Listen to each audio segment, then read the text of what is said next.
السلام عليكم ورحمة الله وبركاته. مرحبا بكم، أسعد الله صباحكم بكل خير وسعادة. نوی درس څخه راغلاست. په دې ویډیو کې به په دې درس کې به منګه ارقام او د اونۍ ورځې یعنی د هفتې ورځې وایو او نور څه معرفت به کوو. د بله محاوره ده. نو خپل درس پیلو.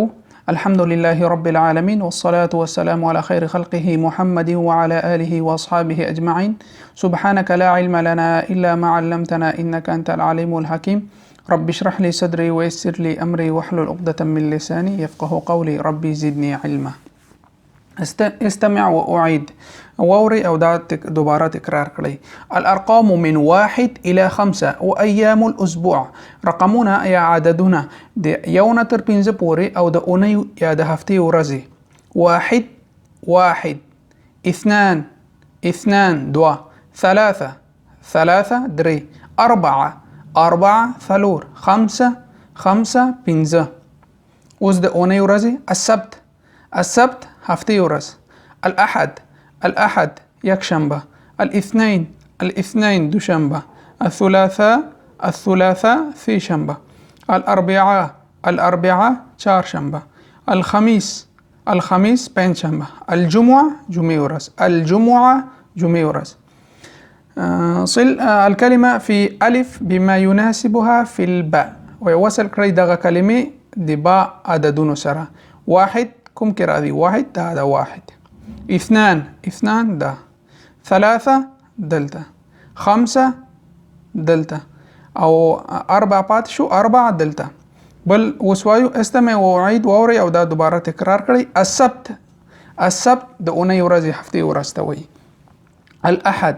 الأحد الاثنين الثلاثاء الأربعاء الخميس الجمعة.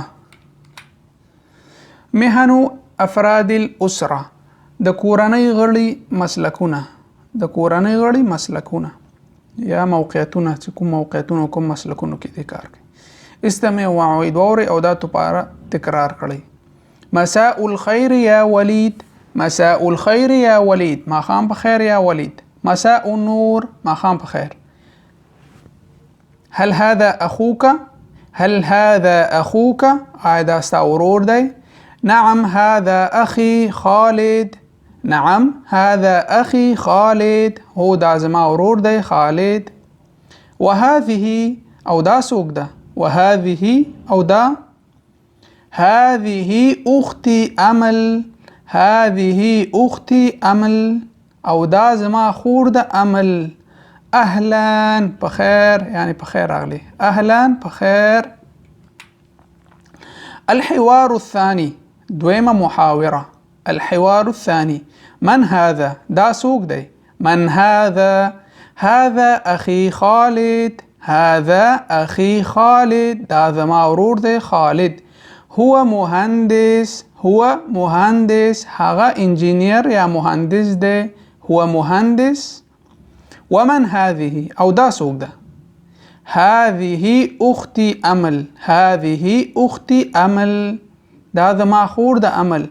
هي طبيبة.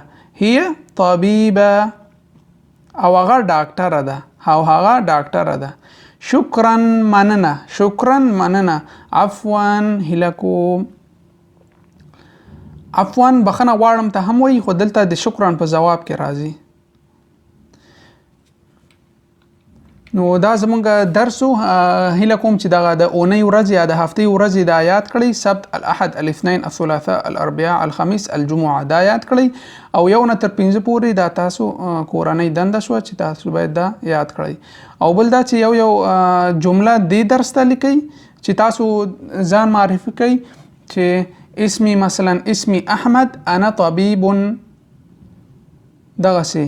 او دسي وای هذا اخي مثلا علي هو طبيب یا هو معلم. دا یو جمله په کومنټ کې جوړ کړئ. نو که څه پوښتنه وي هیله کوم کومنټ وکړئ. او بل دا چې زیاتره دوستان وای چې تاسو ویډیوګان موږ ته نه راځي، نو فیسبوک کې زموږ پاڼې ته لاړ شئ. اول ته دلته کلیک کړئ او فالوینګ کې سی فرست کلیک کړئ. ترڅو زمونږ آینده ویډیوګان تاسو ته درشي. که څه پوښتنه وي کومنټ کې کولی شئ او تر بلې ویډیو پورې تاسو په الله سپارم. والسلام علیکم ورحمة الله وبرکاته.